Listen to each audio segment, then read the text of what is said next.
Hi friends, দুদিন আগে আপনাদের সাথে ভিডিও শেয়ার করেছিলাম যে গোলাপ গাছে থিপস বা মাইটস লাগলে কি করতে হবে, আর বলেছিলাম যে নেক্সট ভিডিওতে বলবো যে থিপস বা মাইটস লাগলে কি পেস্টিসাইড ইউজ করতে হবে। আজকের ভিডিওতে তারই ব্যাপারে কথা বলবো। প্রথমে আপনারা জেনে নিন যে থিপস বা মাইটস লাগলে কি করে পরিচিত হবেন যে এই গাছে আপনার থিপস লেগেছে বা মাইটস লেগেছে। প্রথমে হলো থিপস লাগলে আপনার প্ল্যান্টে দেখবে নতুন নতুন কুড়িগুলো ব্লুমিং হবে না এবং নতুন পাতাগুলো যেগুলো বেরোবে সেগুলো কুঁকড়ে যাবে, একটু দেখতে খারাপ হবে, পুড়ে যাবে। তখন ভাববেন আপনার প্ল্যান্টে থিপস লেগেছে।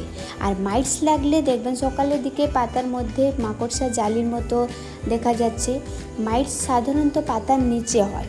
এই দুটি রোগের হাত থেকে প্ল্যান্টকে বাঁচানোর জন্য আমি যে দুটি পেস্টিসাইড ইউজ করে থাকি, প্রথমে আছে কাকা প্রতি লিটার জলে 2 ml দিয়ে একসাথে মিক্স করে সপ্তাহে একবার স্প্রে করতে পারেন।